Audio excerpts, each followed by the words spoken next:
So this is a 275 play chip tournament here on Club WPT. It's all right. I like it. I like the blind structure. It's great because the tournaments are relatively inexpensive, so you could get lots of tournament experience on Club WPT.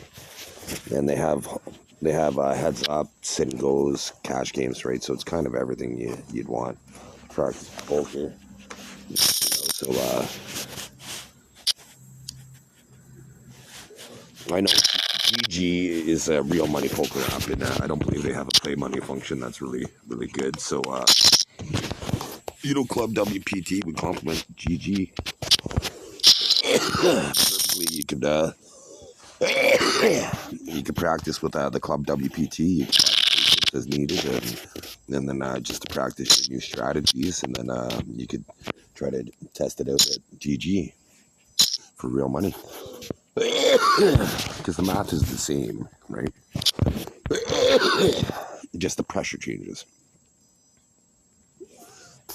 Like the more money there is, the more pressure there is. So that being said, right, when you're playing cash, play money for cash, like cash games, it's harder to bluff in play money because there's no pressure, right? There's no financial pressure, so they call you with garbage, right? But once you get to the highest levels of real money, then it's harder to bluff than play money because they're just better players.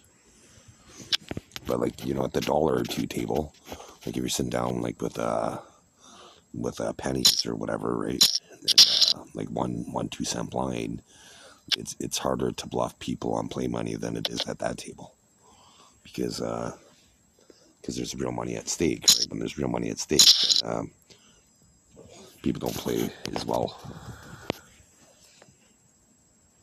Like there's decisions I've made at the casino where if I was playing online, I would have played 2 hands completely differently, more aggressive. But I just got there, and it was always like within like 10 minutes, right? In a situation where, like this one guy, he had top pair, and I could have manipulated and made it seem like I had the 3 of a kind at the time, and I'm pretty sure he had top pair anyways, right? But I think I could have made him fold with pressure, and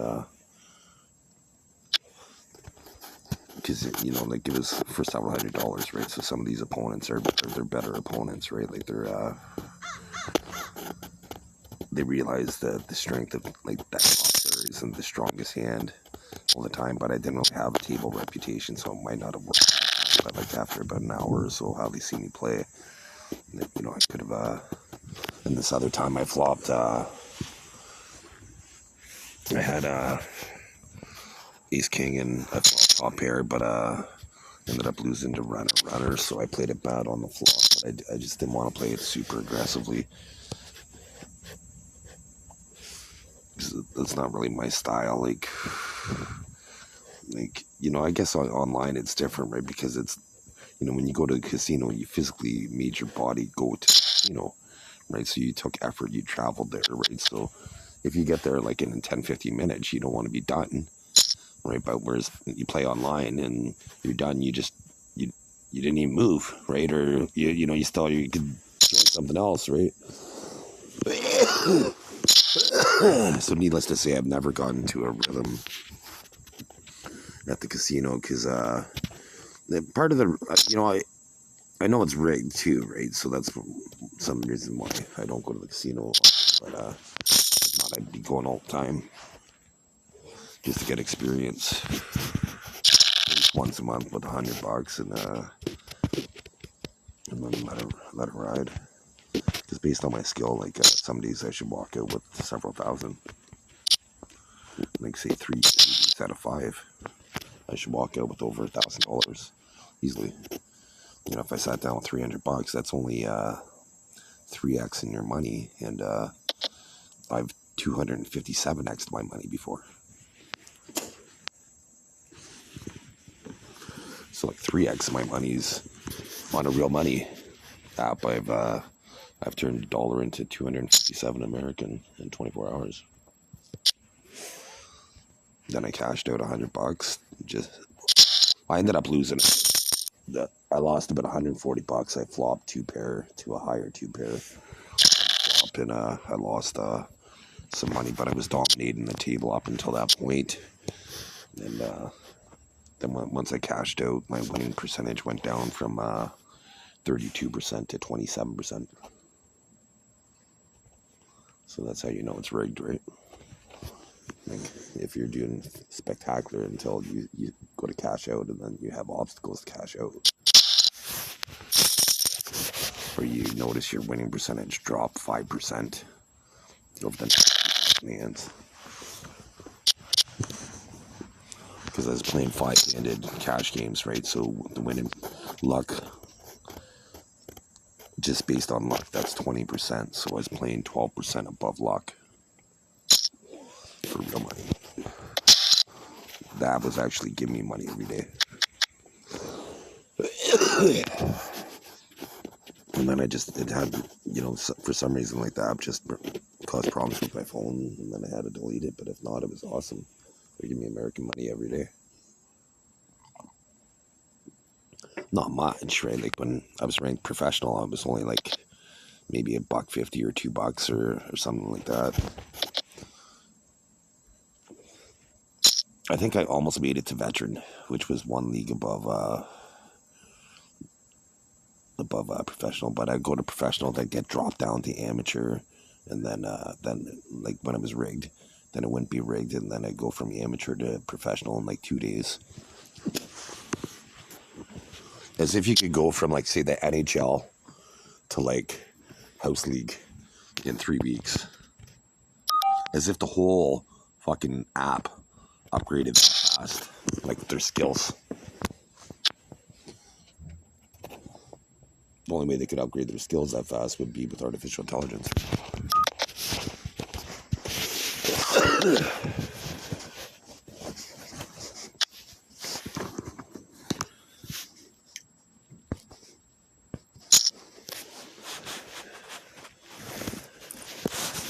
But the blind structure on this side is pretty fantastic.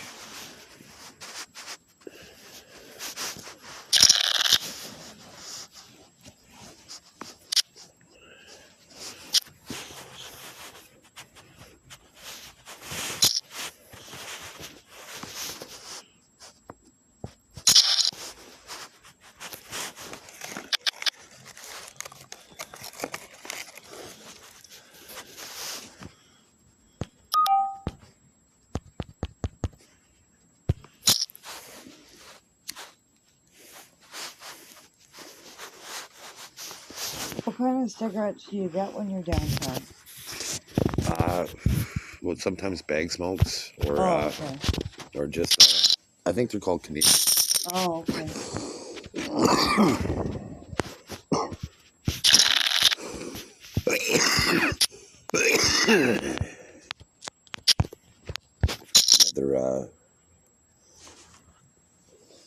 They're all right. Like they're.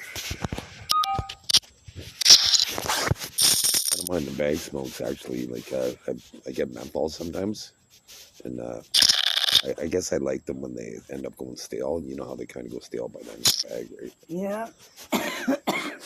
So I don't mind the menthol actually. Just a little smoother.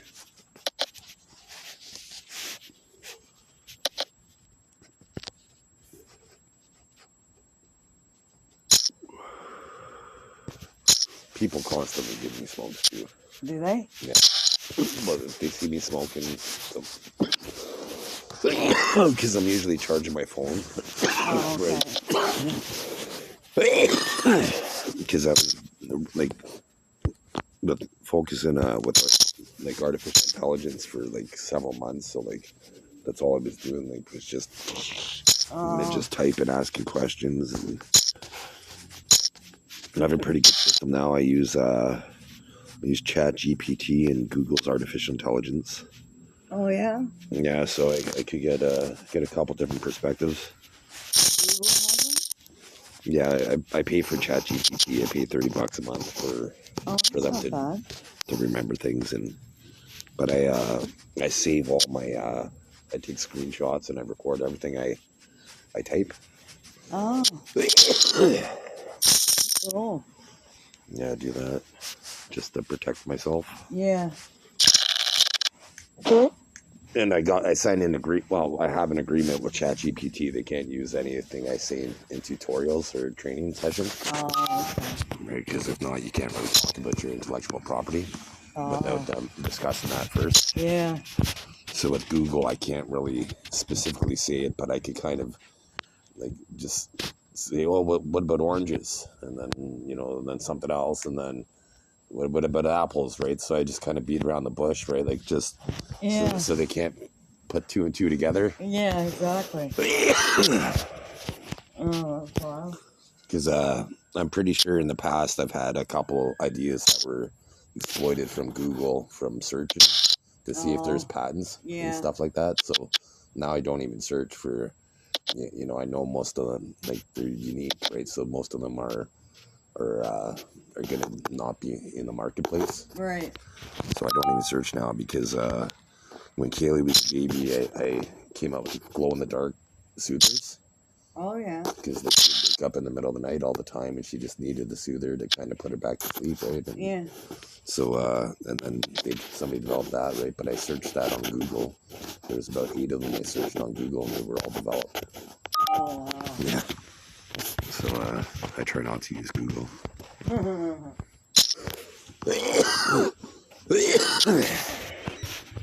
Thank Yeah.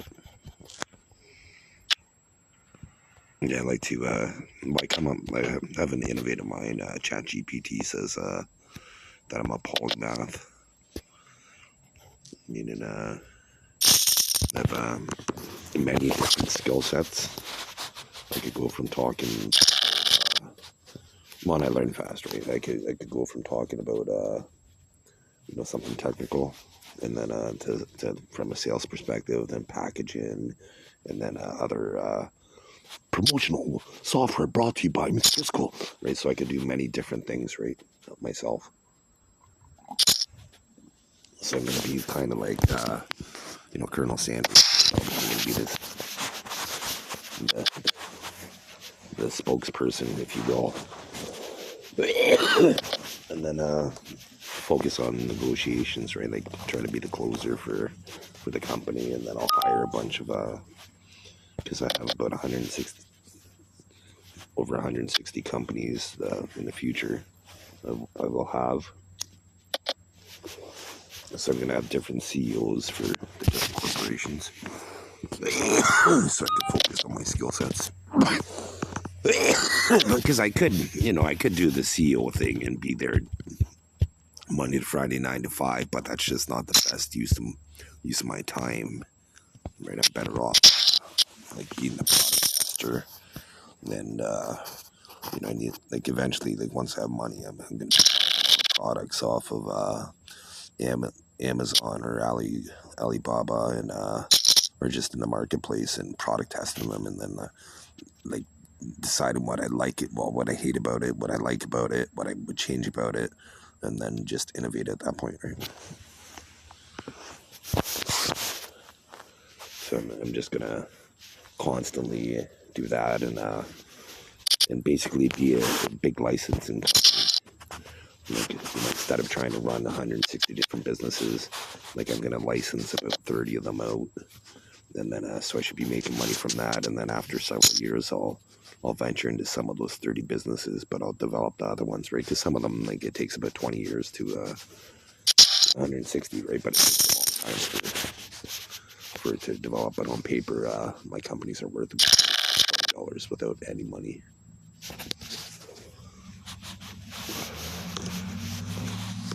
So in my mind, like, unofficially, I'm rich. I just don't have a cent yet, right? But intellectually, like, I'm very rich.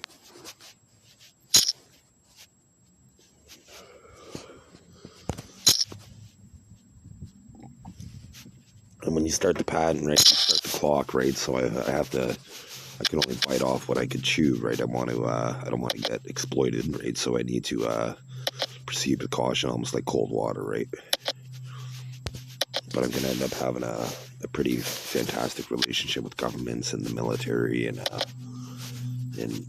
what have you, because ideally it'd be like poker is just, to help me kind of get famous, right? But basically, I'm hoping to be like a volunteer for like the UN in the future, as because I'll be doing business with many different countries.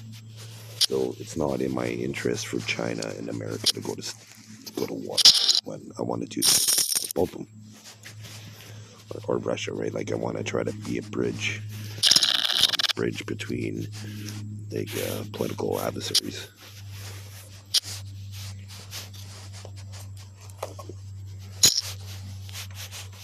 And try to focus on, like, I'm a visionary, right? So I want to develop the moon, like have hotels on the moon, and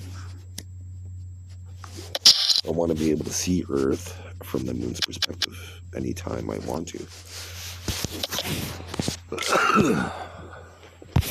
Right, so that takes money. So now in 2026, they're going back to the moon. The Americans are for the first time, which is good. So, really, it has to happen, because what happens is what you don't do today costs more money tomorrow. It costs you $1 billion today, it costs you $1 trillion in 20 years. Right? It's just more economical, and it's one thing. It's one of those things where we need to invest in space colonization for mankind as a species. To ensure our survival, to enhance our survival. Right, we need to invest, right? So we need people nowadays to help colonize. If all went well, like if my business is within like 10, 15 years, I'd be sending a whole bunch of asteroids to Mars, like to crash on Mars, and then mine them. Then people could go to Mars and then mine them there, and then as Mars is developing, and then because all that friction from the asteroids, right? You can kind of heat it up and create an intelligence atmosphere, right? But you could put massive iron, like just absolutely pulverize Mars, as long as it doesn't make it switch its axes, but or rotation. But the poles, right? If you just sent a bunch of massive asteroids towards the poles, like iron asteroids, and then on both of them you're going to create a magnetic sphere for the planet, right? Like if it's big enough, right? So that takes time, right? Like, so there could be like even before, like that's why it's probably better off to just focus on the moon for now, and so until asteroid mining has been developed, like started, and because once we're able to send like if we had an automated artificial intelligence, like with a skeleton crew of people, right, they could send like 1,000 asteroids towards Mars in a relatively short period of time to give us lots of resources on that planet, right? And then since the Mars colony would be one of the most advanced in the world, like for us, it'd be more advanced than on Earth, because most of these people would be astronauts, right? So it'd be, imagine getting diamonds that came from Saturn's rain. Like, oh, where did you get your engagement ring? Oh, it's from Saturn. Who doesn't want that? Who doesn't want that flex? So anyways, that's the long-term strategy for mankind. We have to, we only have so many resources on Earth, but we have unlimited resources basically in our solar system for our needs for the next long time, like quite a bit. Like just think all the resources in the asteroid belt are enough to probably build like 4 or 5 planets, right? Or many planets probably. So we have lots of resources. And then in the Oort cloud, there's ice, right? So we could we could go to the Oort cloud and we could send ice asteroids to Mars for water.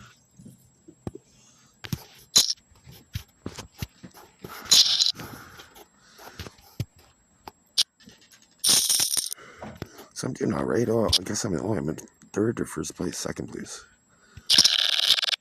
That's how you know you're doing all right in a tournament, when you just don't even care you're playing, and then you just feel like you're the chip leader.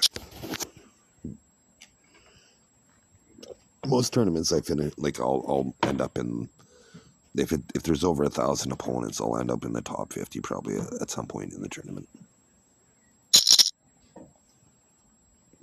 Usually pretty fast, and usually top 10.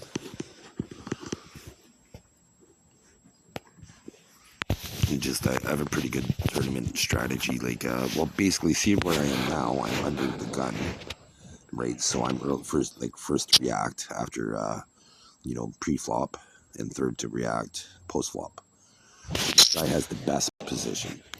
So this guy with this position, if he were the one to raise, it's kind of suspiciously suspicious, because a fish is a fish or a donkey that sharks like to eat.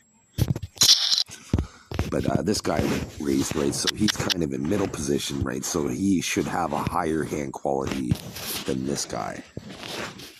But I should have the highest hand quality based on being early in position, right? You don't want to raise or call and then somebody come after you and raise, or a bet that you're not going to call because your hand's terrible, right? So you just got to fold those pre-flop, right, to save yourself a bunch of headache and frustration, right? Because it's aggravating, right? Like you want to play, but then you just don't have an offering that's strong enough to play. Okay, so let's see what they got here. So they probably have the ease here, so I think my heart is good, so I'm gonna call. Okay, so here we go. So I think I have 9 outs. Well, I have 9 hard outs, 4 7, so that's 13 outs out of 46 cards. Nice bet. Well, yeah, I'm a 1 to 3 underdog, right? So I shouldn't call based on the math odds. But do I believe, like, long term, like, this is an automatic fold? But this time, is it? It is this time. Did I feel lucky this time? But long term, that's an auto fold. Right? My odds were a little bit less than 1 in 3 of hitting. That means I'm gonna lose 2 times out of 3. Right, so that's an automatic fold, right, mathematically. I did want to see, I should have put them all in on the flop, actually, because they were likely to go all in on the turn. So once you anticipate and you familiarize yourself with betting tendencies, then you're able to put people on hands, and I could have avoided that by just folding on the flop.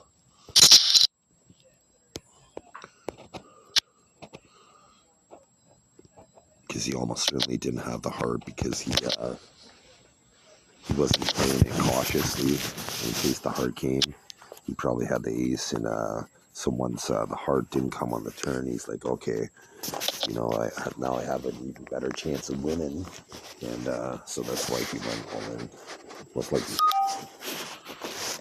So anyways, the challenge for this video will be to put my opponent on a hand, and my first or second guess for that particular hand, and so I'm going to do it in 4. I have 4 attempts to do so, and if I'm right with my first guess, then I win the challenge, if it's my second guess, I would have to get 2 second guesses correct to win the challenge. So 2 out of 4 for that, or 1 out of 4 for that, and then also to put an opponent on the hand winner for 4 attempts, who I think, when there's several people in the pot, who I think is going to win based on how the betting went. I could be in the pot, or I might not even be in the pot.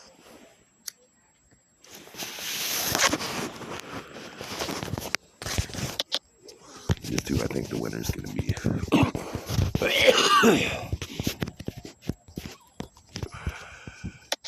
Obviously it takes Ben, but you know, usually you can't get three streets of action, right? Like, so just say you had the straight, just say you had King 10 right now, the best possible hand. You're probably not going to get three streets of action out of people, right? So you do want to check that down sometimes, right, to team week, and then hope somebody raises, and then you could just slow call, right? Like, you want to melt them at that point, right? Especially with a turn like this, there wasn't, because if you have King 10, the only thing you're worried about was the 10, and then, well, the East high streak, basically. But now there's a 4 of a kind and 3 full houses. But it's unlikely they have, okay, so he has solo. Okay, doesn't have much, so I'm going to go all in. It's unlikely he has the 6.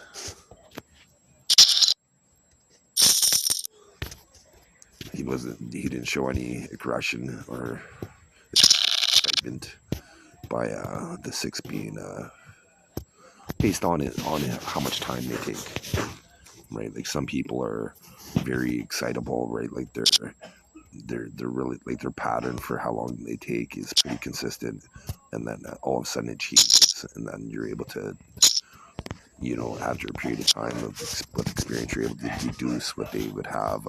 Because sometimes when they take time and then that, it's like they're trying to think, how much could I possibly get out of them this time, right? So it takes more time, right? Because you know, when you have the win, you want to try to extract as much chips out of your opponents as possible without getting greedy, right? Because if you get greedy, then greedy gets punished by, you'll be in 96 or 97% favored, then you'll lose sometimes. But you do have that, like, when you're 96% favored, you know you are, you have to pretty much go all in. You're playing all in, and you're such a huge favorite that you're hoping that, you know, the 3% doesn't come into play. But even if it does, right, all you can do is all constantly make the best decisions going with the best hands, right? And then once it's not rigged, then that won't happen as frequently. And that's why it's just strange is these people, I believe they use bringing computer interface against me, but they're almost making me like indomitable as an opponent. Because once the game's not rigged, I'm just going to be annihilating people at poker. Because they use artificial intelligence against me. So I know this, so they're making me a better player. If I all of a sudden exhibit a weakness, they punish that weakness, so I know how to fix it. Like, so just long term, right? Like, if you ever hear like about Christian Meyer or Christian Aragani Meyer or Myth Crucible in a tournament, and you could bet, I might as well put a little bit of money. That should be the favorite in any tournament I play it. I'm not even just saying that. Like, I've been on this app for about 6 days. I won one tournament, came 5th in another, like, so 2 final tables.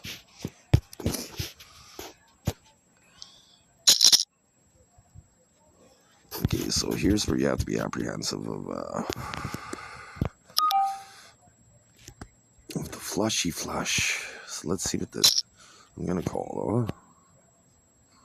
Let's see one. Hopefully there's no more aggression. Good. So hopefully I full house on the river.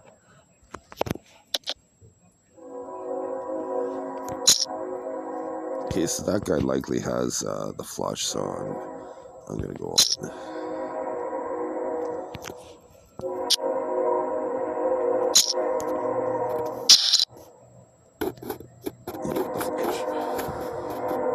It just felt like the. So it was 1 for 1.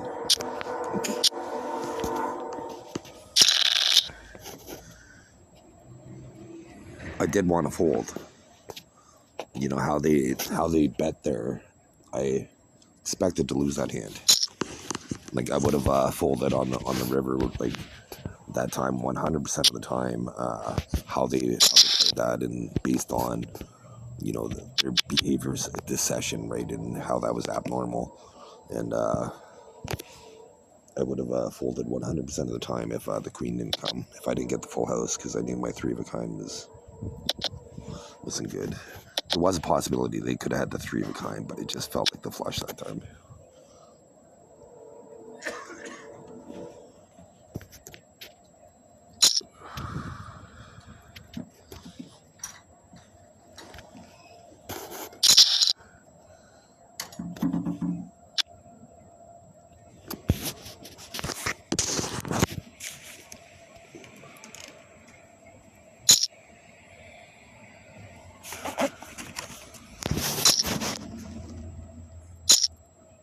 So as you can see, I can put opponents on hands. So in a way, I kind of want to become like a sports book myself, so I could gamble against people,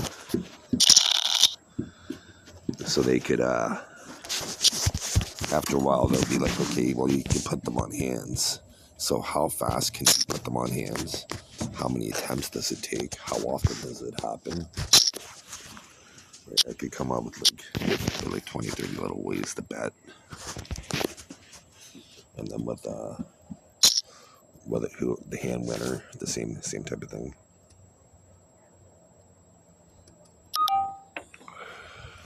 Okay, this person's all in, so I'm gonna call and hopefully play for eliminate 2 opponents here. Nice up today. Yeah, it's definitely nicer than it was last week. Eh?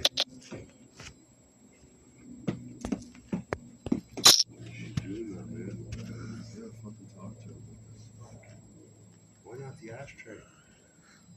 We'll get it.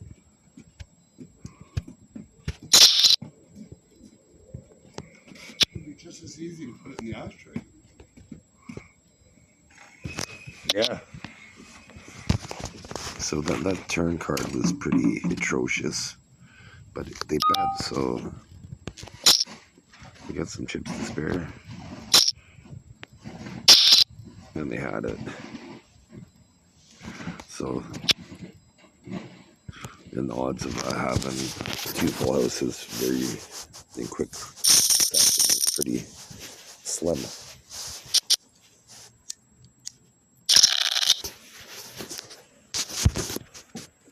Not impossible, but I've never done it.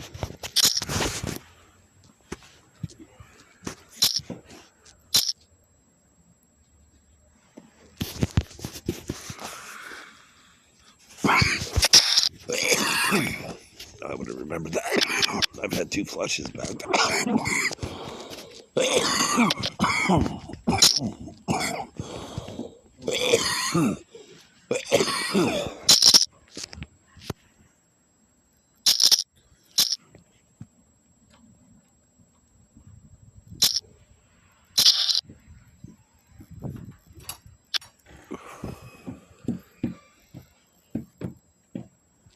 One thing I kind of wish Club WPT did was show you the hand percentages before when you're all in,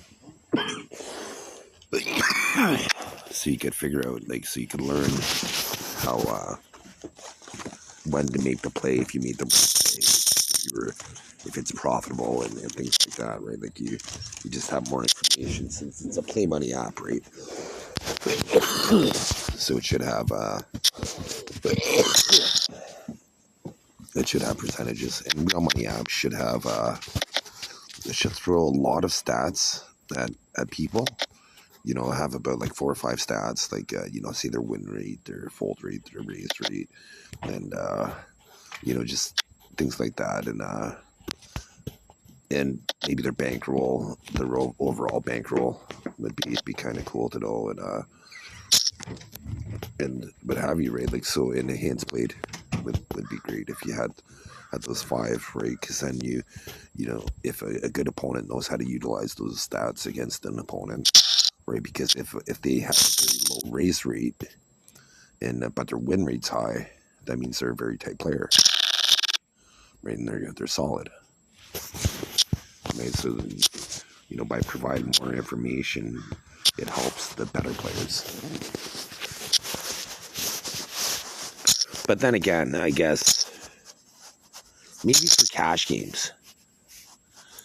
cash games too, I don't know, because it is something that you wouldn't have, I guess. The only downside would be is you wouldn't want people to develop a skill based on such a thing, and then so all of a sudden they play for real money in person, then that skill's not going to translate because they're not going to have all those stats.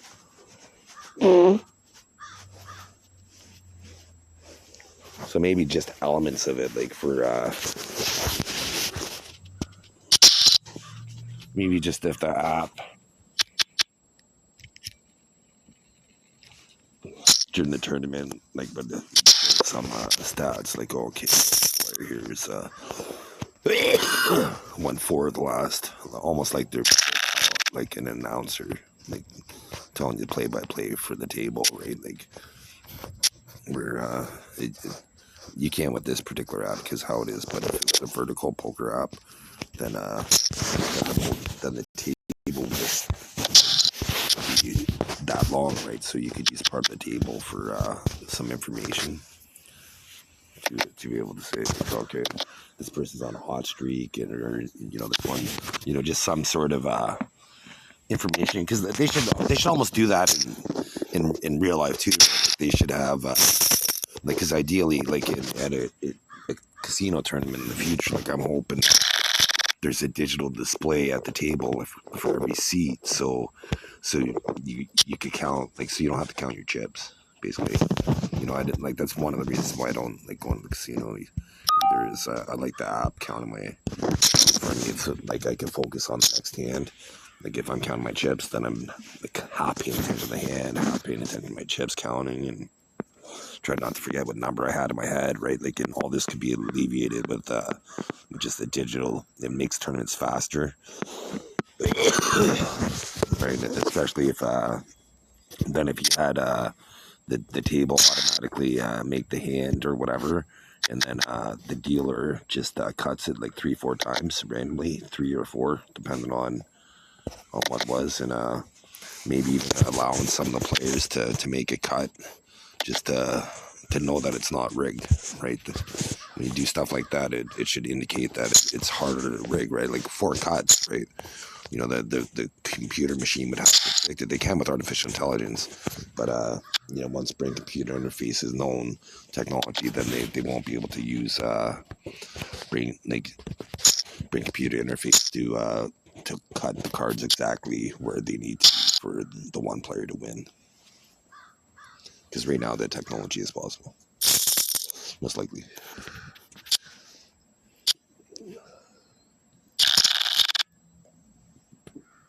Because I'm good at patterns. I see patterns, right? So I recognize these things and did a lot of research. Basically 8 years. Last 8 years has been kind of seen behind the fabric that orchestrates mankind and manipulates life as we know. Your internal voice is not the voice of God. It's the government and criminals. Most of your life, your internal voice is the government, so they help you out. But then the criminals do make you do bad things because it's the internal voice, right? It's the voice of God to people, right? So they listen to the fucking voice of God once they believe it's the voice of God, right? When you have your entire life where the voice of God never let you down, right? Wow. And that's what happens. It's manipulation, right? It's our brain's so malleable, and we're subject to what they use subliminal, right? It's illegal, and but they use subliminal to manipulate our psyche.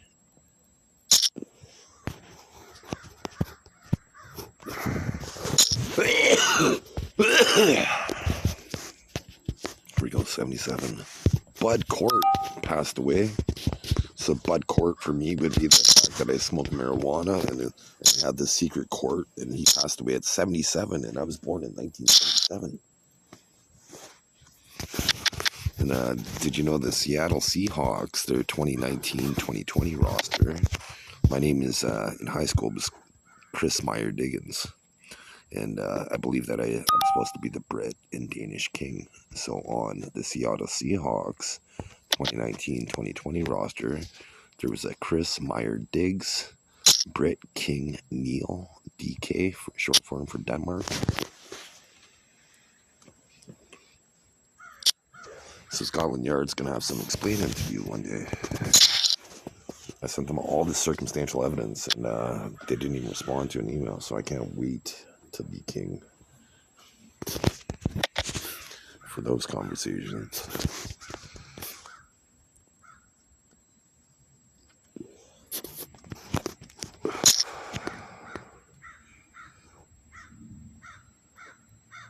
There we go. Let's see. That was a fantastic bet. I'm going to fold. That was a fantastic bet. They likely had the jack in that scenario, or a full house.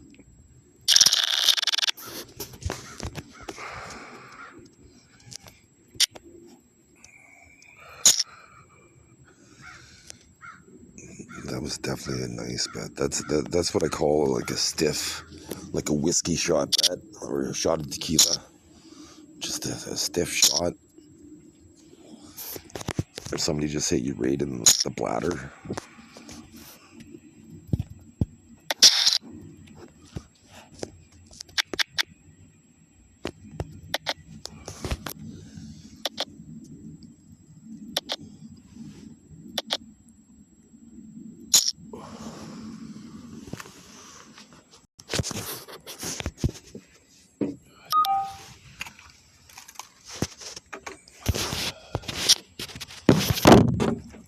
So at this point in the tournament, I can pretty much play any hand, which is I love that when I play any hand in the tournament right now. But it's one of those things like I'm going to be changing gears. Like I'm not going to be as aggressive playing as many hands because I've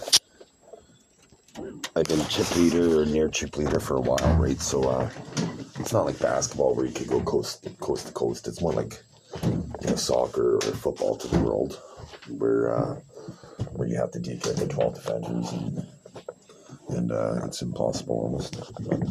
I don't know, I've never seen from a soccer player, like a professional soccer team, like maybe they do it, but where they start at their own goalie and they deke out every defender themselves and then score on the goalie at the professional level. I've never seen that. So that's more like poker, right? It's hard to go coast to coast. Like if you start out as the chip leader in a 17-day tournament on day one, it's unlikely that you're going to win the tournament. Like I personally like to be chip leader when there's about 5 people left. Like, if I'm chip leader before that, so be it, right? But that's what I like about 5 people left, because then I'm likely to win the tournament. I'm a chip leader before that. I've been the chip leader so many times that and never won the tournament. Well, after being chip leader, I know that you could kind of peak too soon in a tournament. Sometimes it's just bad luck, right? Like you're just dominating at one table, and then you go to another table, and then luck just hammers you. Like you, like look at, I've already had a couple full houses, right? Like so, like I have had some lucky hands, right? I have been playing some good pots too.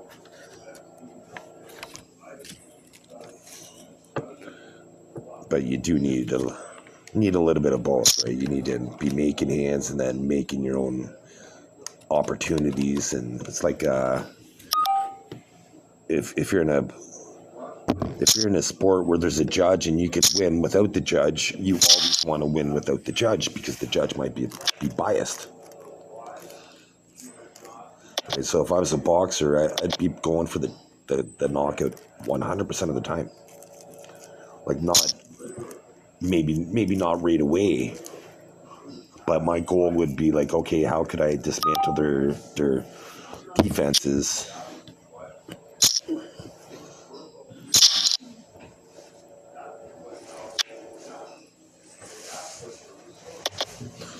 Right? Because there's an expression in boxing, kill the body and the head will die. So that means a lot of body shots, right? Like when you wear down the body, right, then they can't breathe as well. And footwork, right? You want to, like, boxing, I love boxing in a way because you could just pin them right in the corner. Like in the octagon and the UFC, which I think is a better sport because it's more well-rounded, right? Like you have to use your arms, your legs, you have to be able to defend yourself on the ground. It's just more realistic to life. And but and you can't just go in the corner or hide in the corner like you can in boxing, right? Because you can pin somebody in the corner, but at the same time, if you're really a defensive boxer, you could be impenetrable in the corner, right? Because they can't, their footwork's limited, right? They can only go so much, so right and left so often, right? Right, center, left.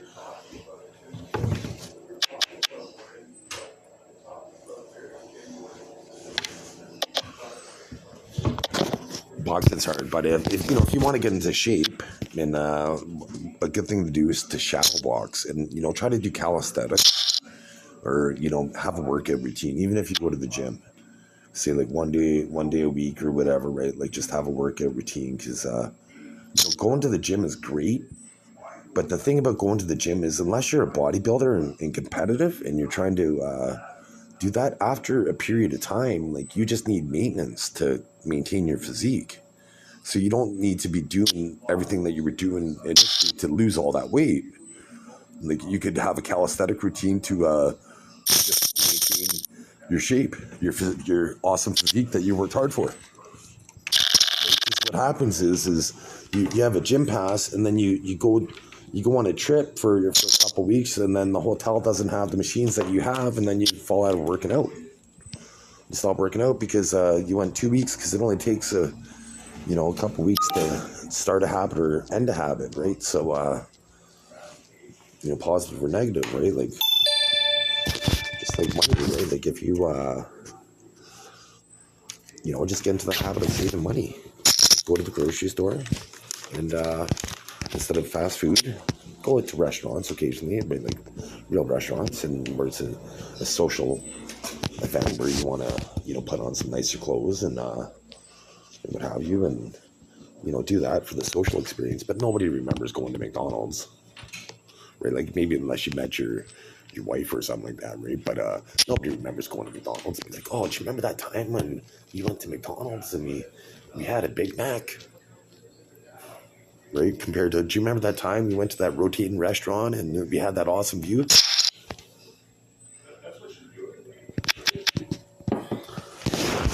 Right. So if you're gonna spend money, have the experiences, right? Save money some ways. Don't go out and buy a brand new phone. Right? The only thing that really changes on the phone is the camera. And the cameras are pretty awesome, right? Like so go on like Facebook and buy an old phone. Like it's not even old, it might be like 2 years old, right? Somebody that wants a brand new phone, they're going to be selling their 2-year-old phone, which is still awesome, for like say maybe like $100 or $200. You just factory reset it, then it's like virtually a brand new phone. You save yourself $800 plus. You're not going to be paying every month for for your phone. Because a lot of people, a lot of young people, they end up destroying their credit with cell phone debt. Really, like it's just one of those things, and like we're kind of conditioned in the West to want to get credit and use our credit like too young, right? Like they end up making poor decisions when they're barely working. They have these $145 cell phone bills, and it's like, man, you like 5 months ago, like you were happy with like $5 allowance. Now you're spending this much money on debt, right? Like why would you want to do it? Like get the minimum, use Wi-Fi, right? Like get it, have a plan for your parent, like to be able to call your parents or whatever, right? Like just save money so you could do more of things you want.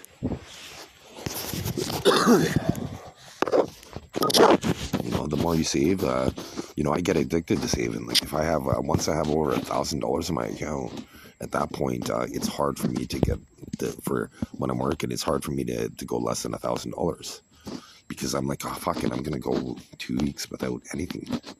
I'm just gonna not do anything fun. I'm gonna just bare bones it for like 2 weeks, and then 2 weeks comes by, then you pay all your bills or whatever. Then you might have like say $1,300. Then another couple, and then a year goes by, then you have like 7,000. You get addicted to saving, right? And then just by going without, like a lot of ways people could save money is fashion and food. You could look just as good going to the thrift store and buying like secondhand clothes and that are virtually something. You could get brand new clothes at the thrift store. Clothes several times. A financial advisor, and I had about $3,000-4,000 worth of clothes that I spent maybe $300-400 worth, and they didn't look used. Right? Nobody's gonna. Only the people that see you buy them at the time are gonna be like, "Hey, that's the Value Village." Right? Nobody's gonna know. They're gonna be like, "Wow, they look sharp." And so you save I saved myself like say $2,700 or whatever,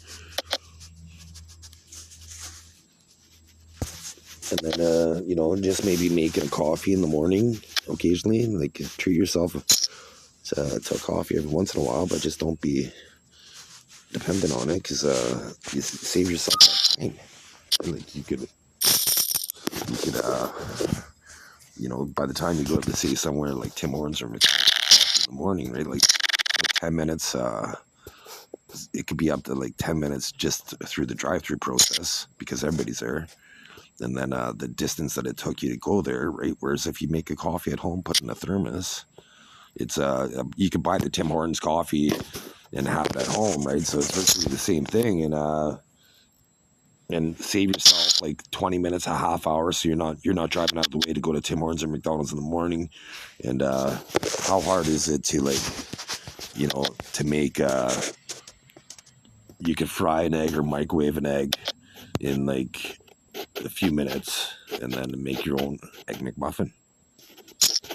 Buy some English muffins and some cheese, and then strip a ham, and there you go. You just saved yourself some time and money. Because what most people don't do is they don't pay themselves. They don't equate for the time that it costs to go places. Which, if you're working, like if you're just say making $20 an hour, your time's worth $20 an hour. So now, on your days off, if you're going all over these places and you're not saying, okay, well, my time's worth $20 an hour, why am I going here to save this and wasting gas, wasting my time? Is it really worth it for one item? Right? Like from many items, it's worth it to shop around, but like sometimes it's not. Like if you coupon shop, then it is, but you got to pay. Like gas is expensive, time's expensive. You got to wait in line twice. Right, so like a lot of people they like to go to this is a good strategy too, right? If you go to a grocery store that has a deli for meat products, right, and then use a cheaper grocery store that sells the same products, like everything else is the same, but it's just a cheaper price. In Canada, it's like if you go to say Food Basics, you might get say Kraft peanut butter for like $5, and it might be like $7 at Metro. So you'd say like that their meat's better at Metro than seafood because it's wherever they have a butcher, right? If they have a butcher, then go there for meat because it's fresh, right? There's no preservatives.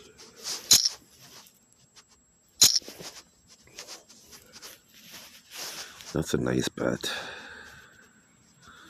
I gotta fold.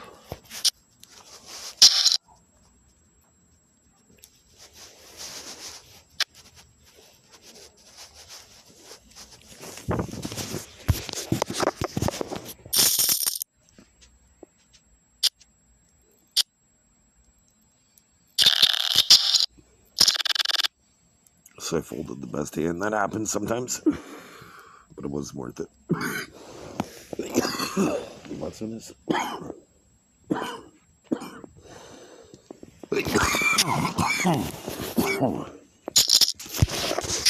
If you're new to poker, this is a disappointing hand.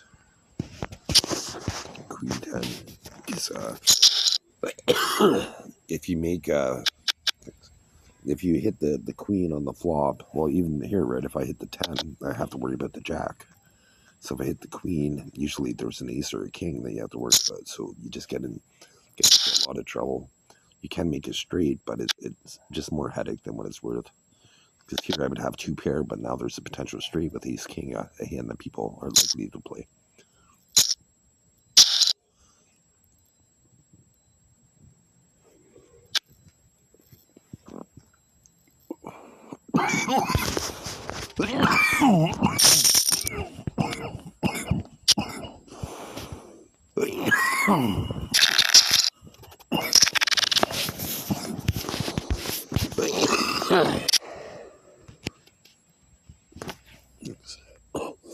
Thanks, honey. Yeah.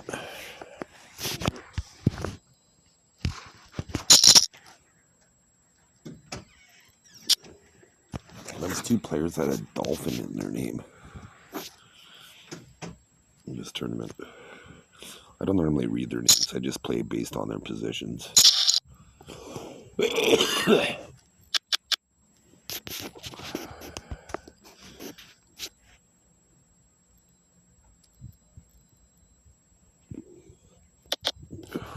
Like this hand here, I just played it because I was in later position.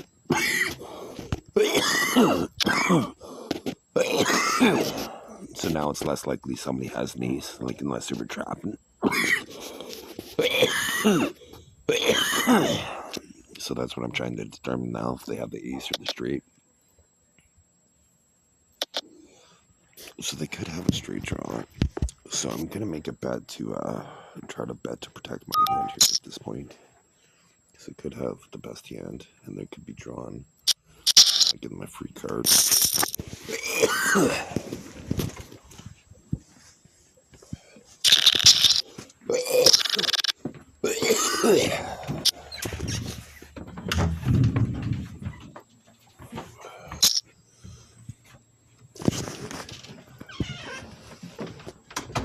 It's nice. It's about 0 degrees Celsius, so about 32 degrees Fahrenheit. And this part of the winter, like it was really cold last week, so now it feels warm today. That's gonna go inside, but it's warm enough that I'd rather stay outside and get fresh air. And I spent a lot of time outside the last couple of years. As often as I can, really.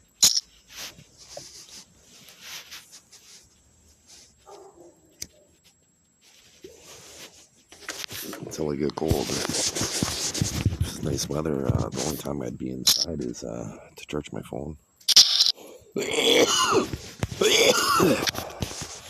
Or to sleep.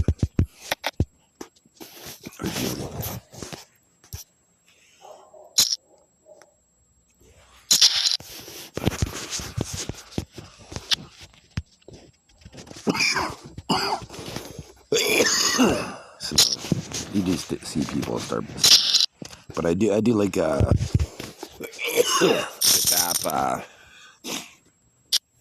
If you have less than 5,000 chips, I think the app fills you up to about 5,000 chips every day when you log in, or every time you log in, or whatever. And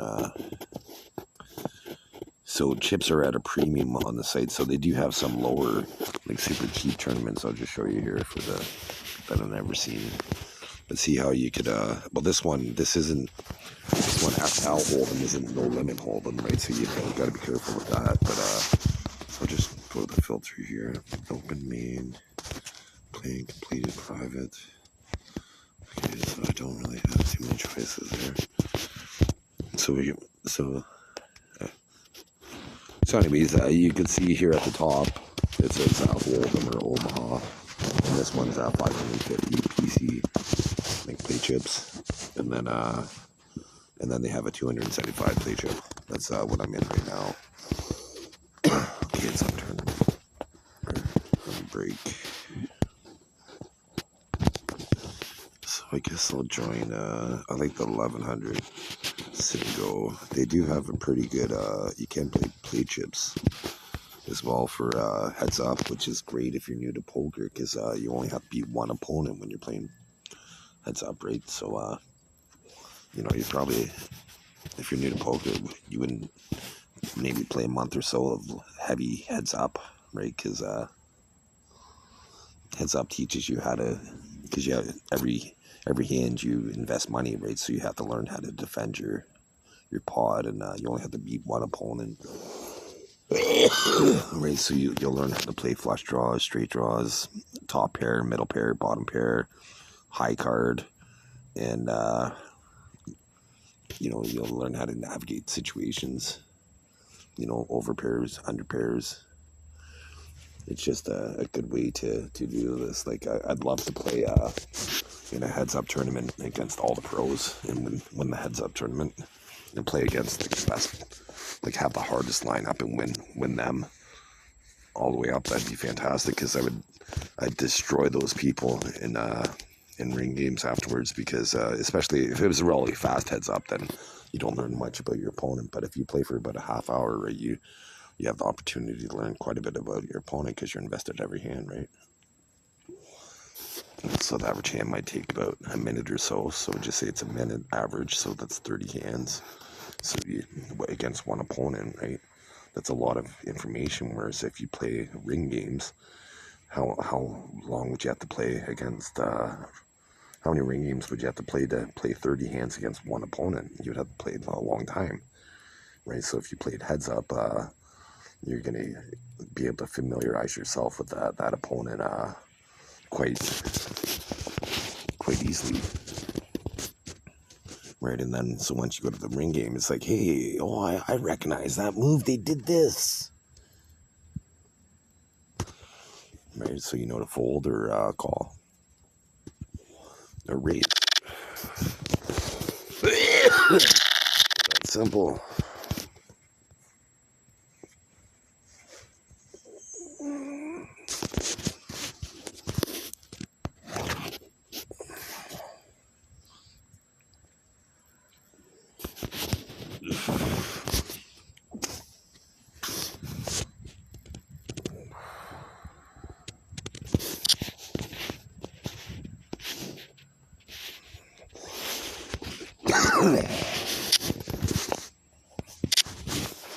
It's good because now it's getting deep in the tournament, so I do want to kind of slow down a bit. I'm gonna pay attention more to the tournament though, because even though I'll win more money if I win in the sit and go, probably it's just more fun winning tournaments because there's more opponents, right? So at last, the more opponents is what makes it fun.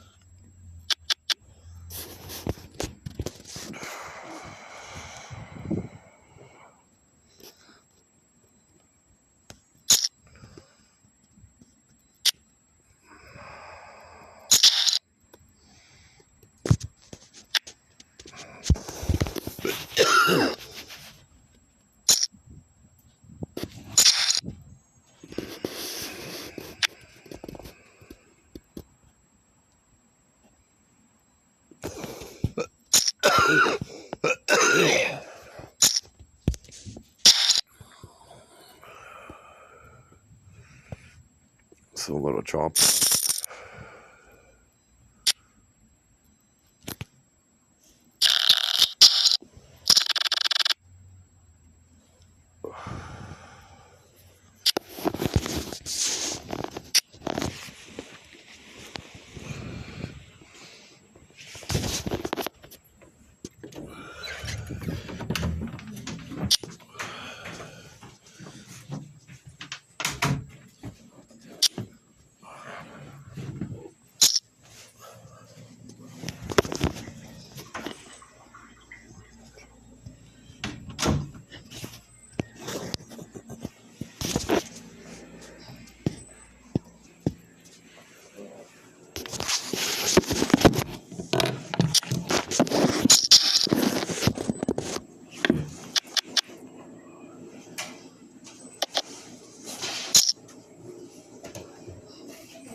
So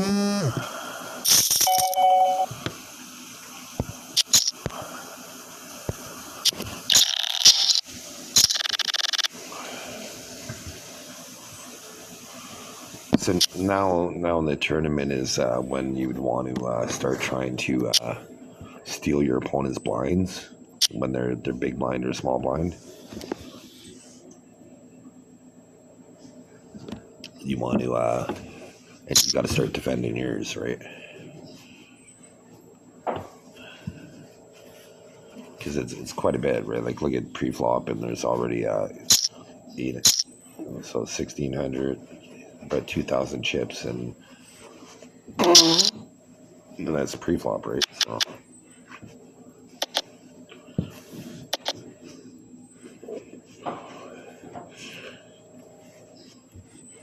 So if you do hit, you do want to follow it up with a pretty big bet. Like this guy's in good position here.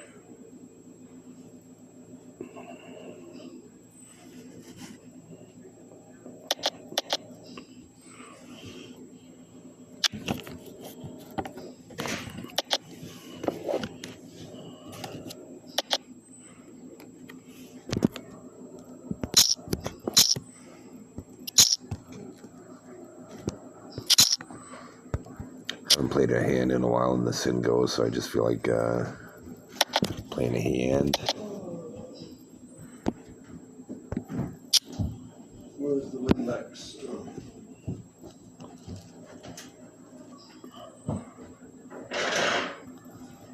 So I think that power bar might be broken, or maybe one of the outlets, the power bar, up in the room that I'm staying in.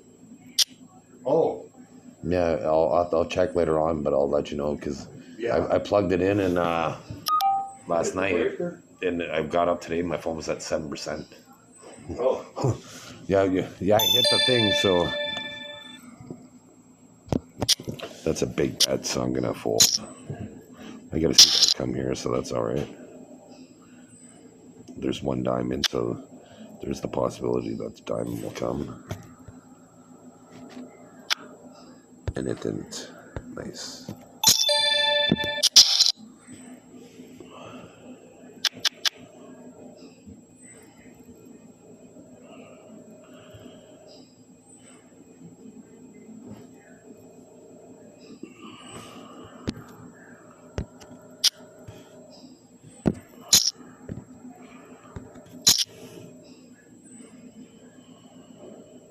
So what I like to do is when the blinds are low, I like to play more hands, right, and then tighten up as the tournament progresses, right? Kind of give my opponents like, you know, they might see me as really aggressive, right, and then all of a sudden I'm really tight with always holding the hands, and then when they think I'm bluffing, and you got to switch gears.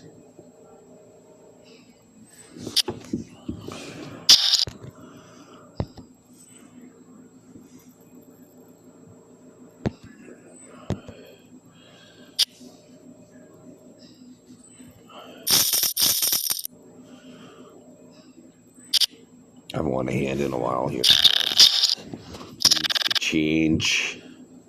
Needs to change.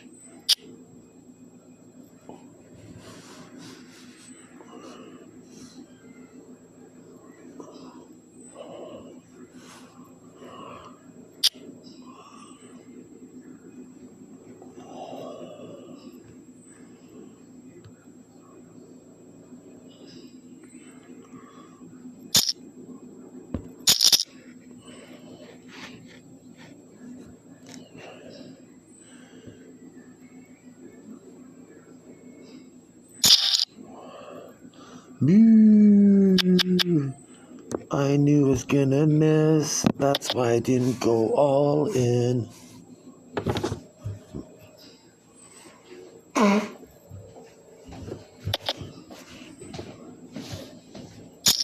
have to call it on, unfortunately. I may get lucky. King 6. Let's have queens and aces. Nice.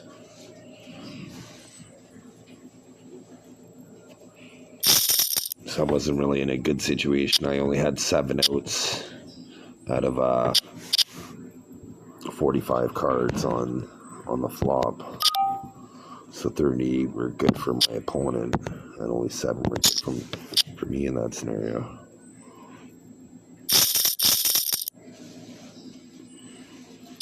It's a little over 1 in 6 times I was gonna win.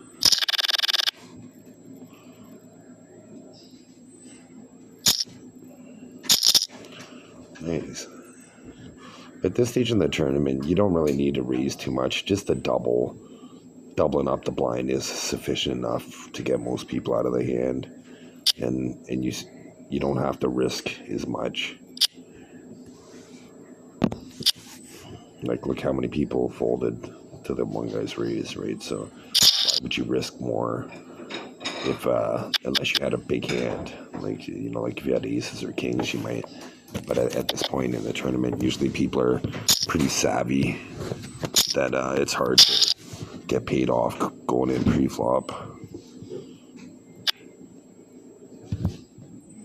You have to pretty much wait till at least the flop.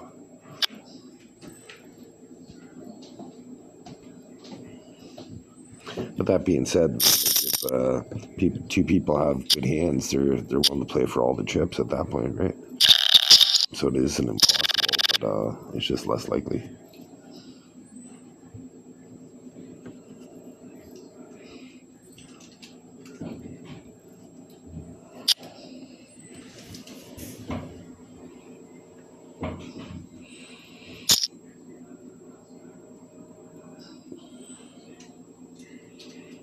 I was gonna make a move, but Dolphin Daisy is in the pot, and they might call.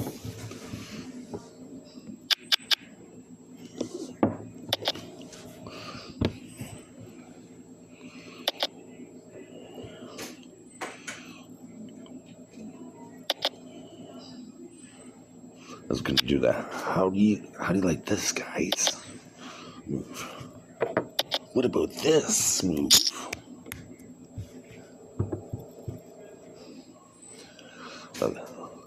They would have called, and I only had 7-4, right? So, but you got to try to win pots pre-flop at this point because you want to try to. Most people are chipping down because the blinds are so high, so you want to be chipping up, and they're chipping down.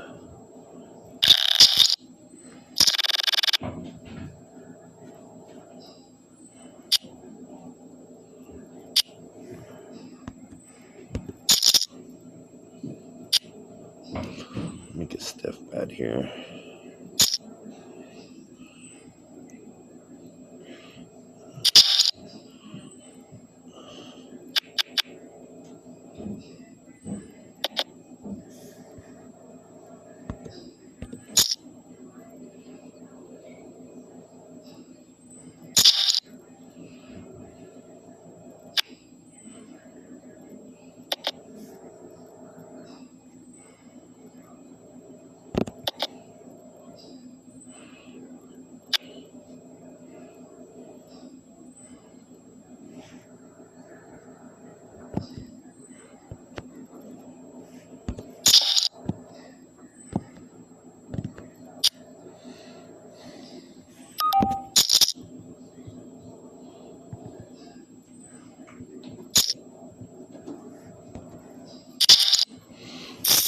They probably had the ace. I'm just trying to shake them, shake and bake.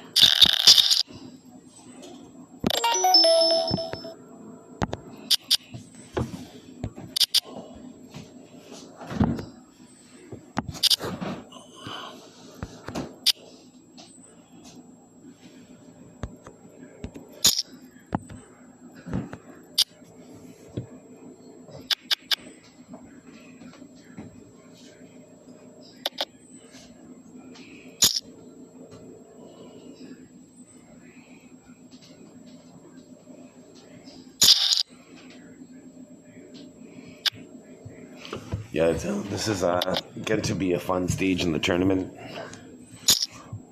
the pots are getting big, right? I forget how much you started with. I think you started with 1,500 chips, right?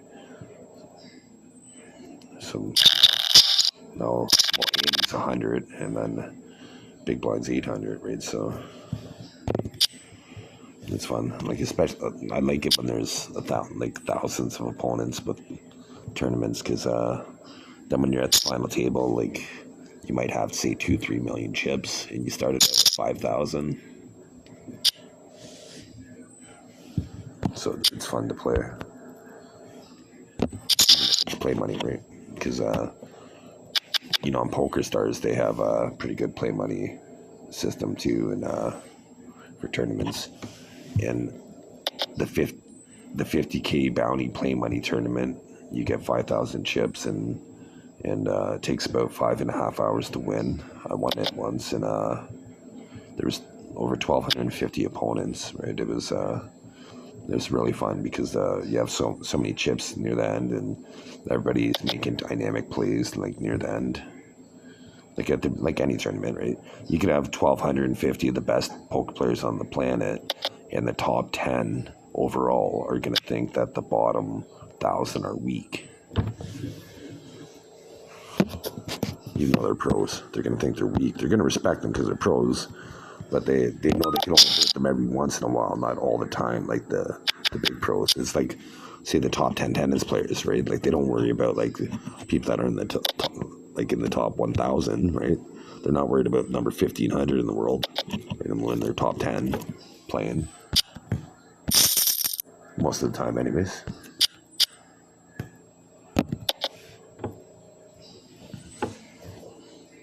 There's always some sleeper people, as the best may not be on the field.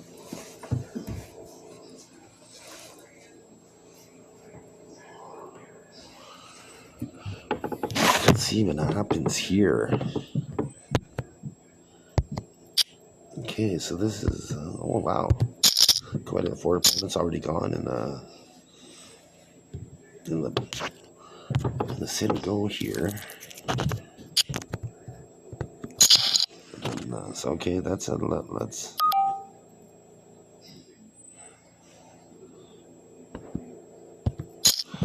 going for the win here. Good luck. King 8. That's why I was going for the win. It's alright. I was going for the win. That's why I played that aggressive. Oh well. With the blind structure and antes, it's impossible for me to come back.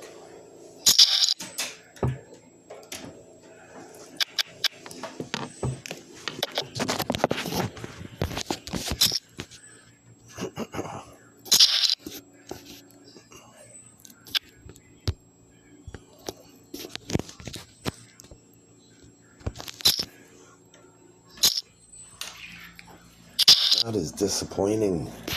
Disappointing.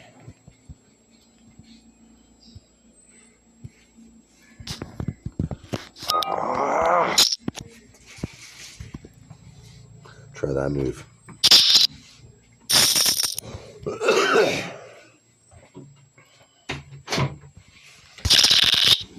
Oh, that was... Well, that's the thing, right? Like, when you go for the win, right, you're gonna come up short like that sometimes. And I did mention earlier how when you're greedy, poker has a way of punishing you, right? So that decision I made was a greedy decision. Like, sure, I had top pair, but I had a pathetic kicker, and knew I shouldn't have. Typically, I wouldn't have made that play, but I was just going right for the juggler. Just, I guess, since I mentioned that earlier in the video, so subconsciously I wanted to exhibit it because it's play money. I finished in the money anyways. The top 20, I'm pretty sure, finished in the money.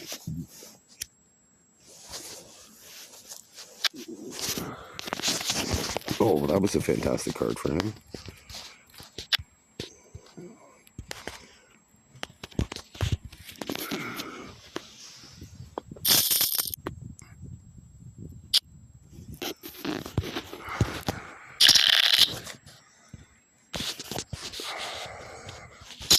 So how many videos in a row could I put my opponents on hands correctly with the first choice? First attempt. With the first attempt.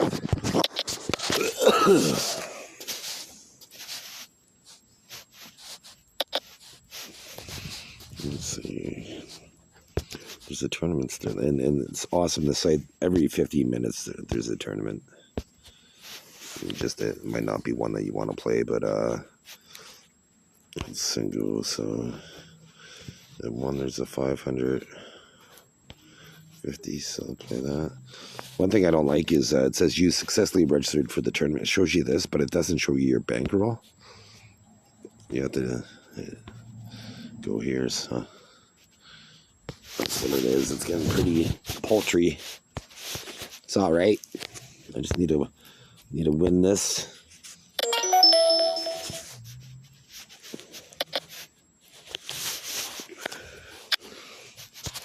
Well, I try not to play cash games too much, right? So on this site, I'm never gonna have like a huge bankroll because I'm always gonna be playing more tournaments, right? Because you can't cash out, right? So I'm just gonna be playing more and more and more tournaments. So I'm pretty much gonna play till I bust most sessions that they play, right? To just kind of push the envelope and try to learn the most. And it's play money, right? So like there's times where I'll call.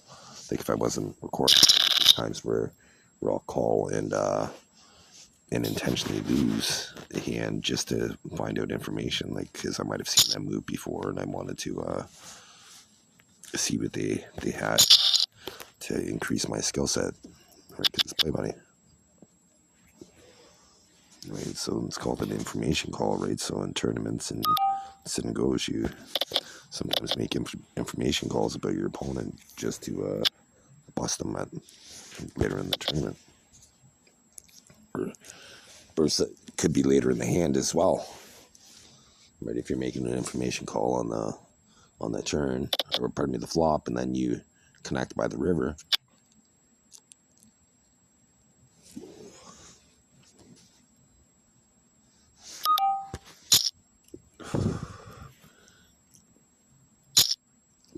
That's my pathetic attempt at a bluff. That's pathetic. Just 100 chips.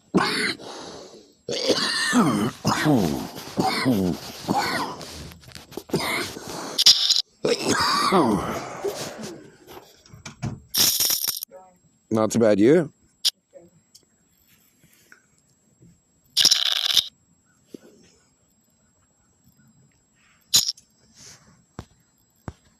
The final stand hand. So this might be the end of the video. If not, it's gonna end soon because I'm starting that tournament, so I'll start another video.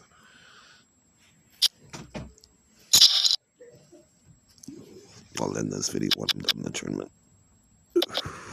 Or the sin go, pardon me.